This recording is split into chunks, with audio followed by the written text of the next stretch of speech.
Halo anime lovers, senang bertemu dengan Anda semua. Pada video kali ini, kita akan membahas film serial anime legendaris, Slam Dunk.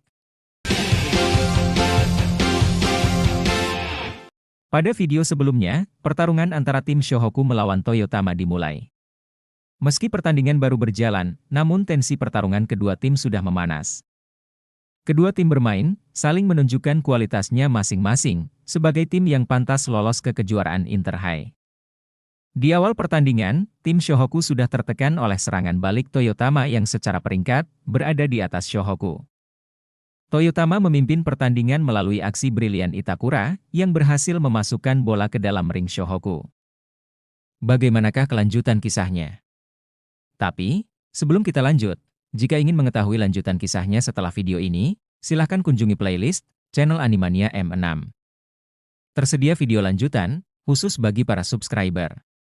Tak perlu berlama-lama lagi, mari kita saksikan bersama alur ceritanya. Pertandingan semakin panas. Minami berlari cepat membawa bola, menghindari tekanan dari Shohoku. Setiap langkahnya penuh determinasi, matanya mencari celah di pertahanan lawan. Di sisi lain lapangan, Kishimoto mengangkat tangan, menuntut operan dengan suara lantang ke arah Minami. Bola melesat ke arahnya, seketika, Kishimoto menggiring dengan percaya diri, namun bayangan merah tiba-tiba menghadang jalannya. Sakuragi muncul tanpa ragu, tubuhnya yang kuat menjadi tembok kokoh bagi Kishimoto. Kakinya menjejak kuat di lantai, matanya tak berkedip, sepenuhnya fokus membatasi ruang gerak lawannya itu. Di bangku cadangan, pelatih Anzai tetap tenang, wajahnya tak sedikit pun menunjukkan emosi. Namun, sorot matanya mengamati tiap gerakan pemain Toyotama dengan cermat.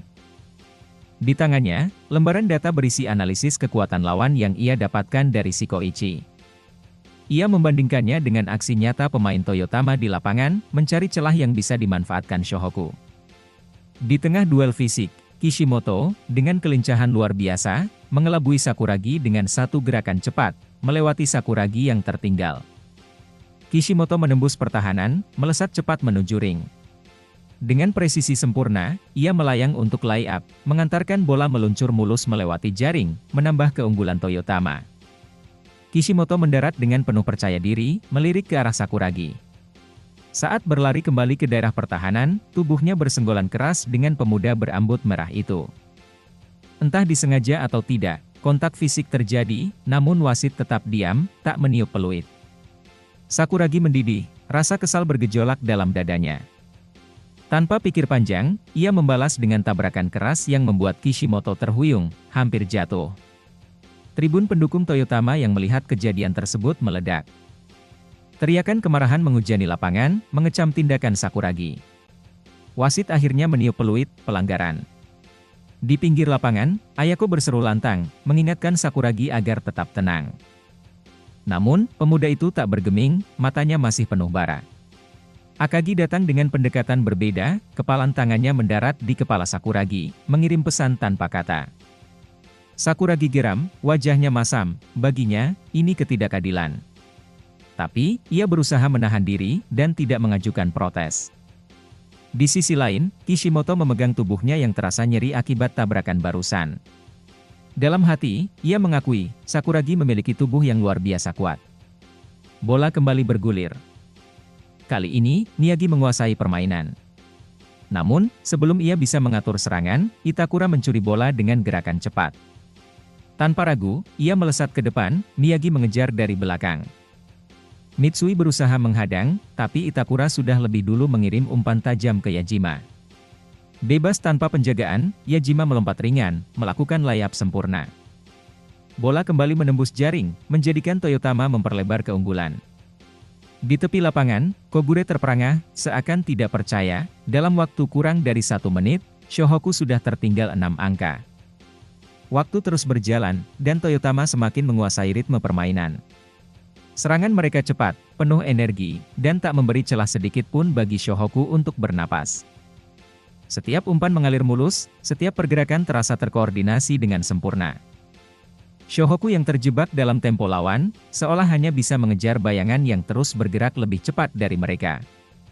Di tengah lapangan, Kishimoto memberi isyarat, menuntut bola dari rekannya. Gerakannya penuh percaya diri, seakan tahu bahwa momentum ini harus dimanfaatkan sebaik-baiknya. Kishimoto melirik penjaganya, Sakuragi, senyum meremehkan terukir di wajahnya. Dengan nada lantang, ia menyuarakan pikirannya, mengklaim bahwa penjagaan Sakuragi tak berarti apa-apa baginya. Kata-kata itu menusuk harga diri Sakuragi, membuatnya terkejut sesaat, tetapi tak ada waktu untuk terpaku. Tak butuh waktu lama, bola berpindah ke tangannya. Kali ini, Sakuragi tak memberi ruang. Tubuhnya melekat erat, menghalangi setiap gerakan lawan. Namun, Kishimoto sudah lebih dulu membaca situasi. Dengan ketenangan seorang pemain berpengalaman, ia mengayunkan bola ke arah rekan setimnya yang berlari bebas, Minami. Minami menerima bola dengan mulus. Tak ada penjagaan, tak ada gangguan, ia sudah berdiri pada posisi ideal. Tanpa ragu, ia melepaskan tembakan 3 angka yang begitu presisi. Bola meluncur di udara, menciptakan momen hening sekejap di dalam stadion. Mata Maki dan Jin dari Kainan membelalak, terkejut oleh kecerdikan serangan ini. Napas tertahan. Semua mata tertuju pada bola yang melayang, dan dalam hitungan detik, bola bersarang sempurna ke dalam ring. 9-0 untuk Toyotama. Tribun meledak dalam sorakan, para pendukung Toyotama berdiri, meneriakkan nama kapten mereka dengan penuh semangat, Minami. Di sisi lain lapangan, ekspresi para pemain Shohoku mengeras. Mereka frustrasi, tak percaya dengan apa yang terjadi. Mitsui menggertakkan gigi, Rukawa mengerutkan dahi, Akagi mengepalkan tangan. Tim yang tampil begitu garang melawan Kainan, kini terlihat tidak berdaya di hadapan Toyotama. Duduk di tribun, Nobunaga menyaksikan dengan tatapan kosong. Ia masih sulit mencerna kenyataan, bagaimana mungkin Shohoku yang mampu menekan Kainan, kini tak menunjukkan perlawanan sedikit pun. Tiba-tiba, pelatih Taoka dari Kainan, yang berada di belakang Nobunaga menjawab tanpa diminta. Dengan suara rendah namun penuh keyakinan, ia mengungkapkan kunci permainan Toyotama adalah kecepatan. Mereka merupakan tim yang mengandalkan tempo tinggi, pergerakan cepat yang belum bisa diantisipasi oleh Shohoku. Di bangku cadangan Shohoku, pelatih Anzai tetap terdiam. Tatapannya tajam, pikirannya berputar, mencari celah dalam strategi lawan. Toyotama memang cepat, tetapi dalam setiap kecepatan, pasti ada titik lemah.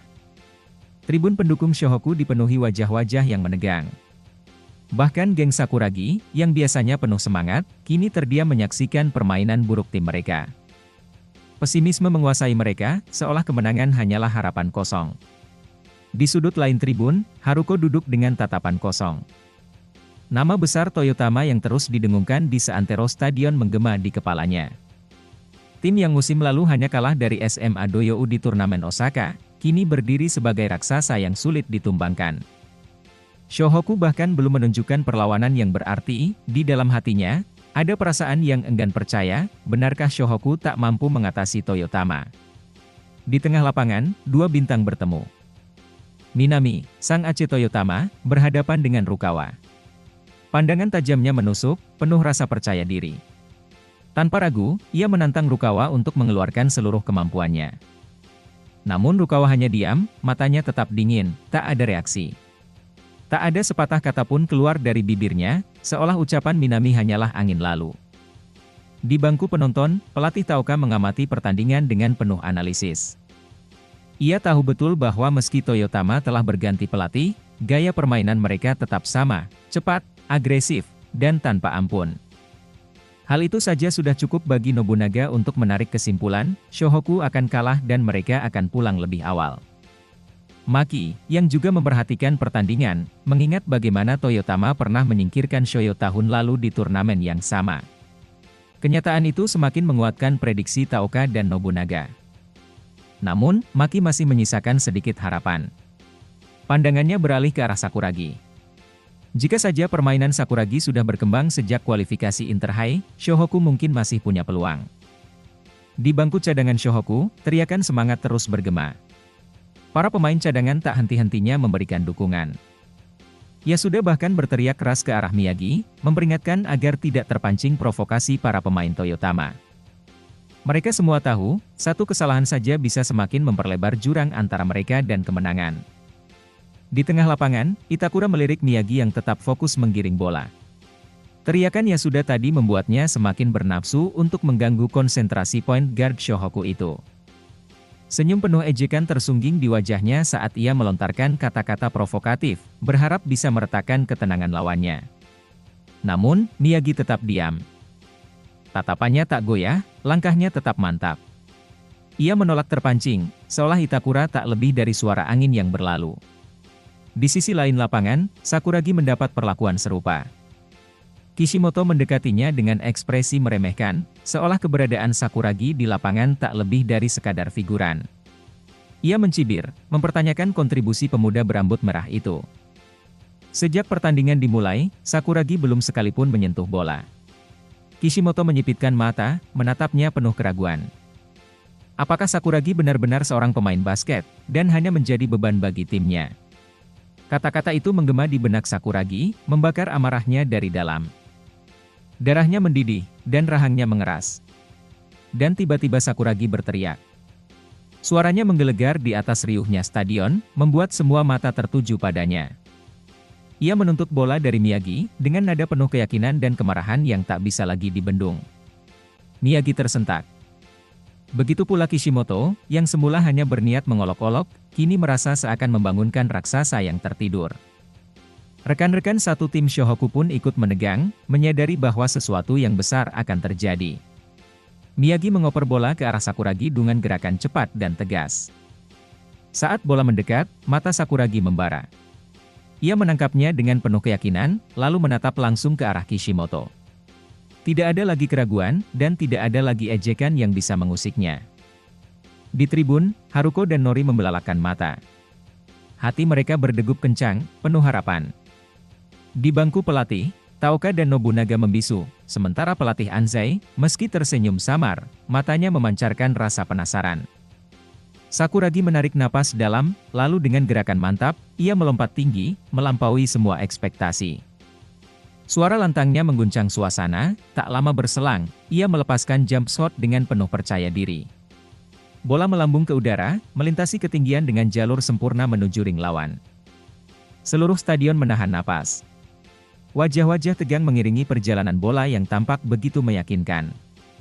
Detik itu terasa abadi. Semua yakin, ini adalah momen kebangkitan Sakuragi. Namun, bola terus melambung, tidak jatuh ke dalam ring, tidak mengenai papan pantul, dan tidak menghasilkan angka. Sebaliknya, bola melewati semuanya, meluncur menjauh dengan trajektori yang menyedihkan. Keheningan mendadak menyelimuti stadion. Haruko membeku di tempatnya, matanya membesar, seolah sulit mempercayai apa yang baru saja terjadi. Bola melayang liar di udara, seakan tak bertuan, dan jatuh mengarah ke Nobunaga. Dengan ekspresi penuh tanda tanya, ia refleks menangkapnya, matanya masih menatap bola seakan tak percaya bagaimana benda itu bisa berakhir di tangannya. Di sisi lain lapangan, wajah para pemain Shohoku tampak mengejek. Mereka memandang Sakuragi, seolah sudah menduga kejadian memalukan ini akan kembali terulang. Ada cibiran tersirat dalam tatapan mereka, sejenis kekesalan melihat kesalahan yang bahkan tak perlu Sakuragi lakukan. Tapi Shohoku bukan satu-satunya yang kecewa, Sakuragi sendiri dan pasukannya menunjukkan wajah penuh ketidakpuasan. Dahi mereka berkerut, ekspresi kesal bercampur frustasi jelas terlihat. Satu lagi kesalahan yang seharusnya tak terjadi, satu lagi peluang yang terbuang percuma. Nobunaga menatap Sakuragi dengan ekspresi campur aduk, antara jengkel dan geli. Ada ironi di sana, seolah ia sendiri tak yakin harus bersedih atau malah mengejek blunder yang baru saja diperlihatkan oleh si bakal jenius itu. Lalu, seisi stadion meledak dalam gelombang tawa. Dentuman suara penonton memenuhi udara, memantul dari dinding ke dinding. Sakuragi, yang baru saja melakukan jump shot yang berakhir dengan kegagalan tragis, menjadi pusat perhatian dan pusat lelucon. Di tengah kegaduhan, Kishimoto tertawa paling keras. Dengan sikap meremehkan, ia menunjuk Sakuragi, mengejeknya tanpa ampun. Kalimatnya menusuk langsung ke ego si pemula, mengatakan Sakuragi tidak tahu di mana ring basket berada. Ledakan tawa baru kembali menggema, membuat wajah Sakuragi memerah bukan karena kelelahan, tapi karena amarah dan malu. Di sudut lain, Maki hanya menyeringai tipis. Pandangannya tenang, tak ada tawa mengejek seperti yang lain. Baginya, ini hanya bukti bahwa permainan Sakuragi masih jauh dari kata berkembang.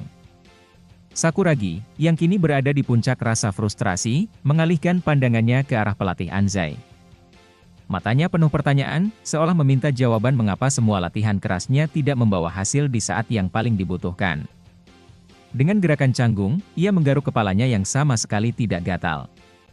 Otaknya berputar, mencoba memahami apa yang baru saja terjadi. Bagaimana mungkin, mengapa lemparannya bisa gagal lagi? Sementara itu, waktu terus berjalan. Shohoku berada dalam kondisi kritis. Skor terpaut, kepercayaan diri goyah, dan seisi stadion menjadi saksi bahwa tim ini sedang berada di ujung tanduk. Bagaimanakah kelanjutan kisah serunya? Untuk mengetahui kisah lengkapnya, silahkan tonton video selanjutnya.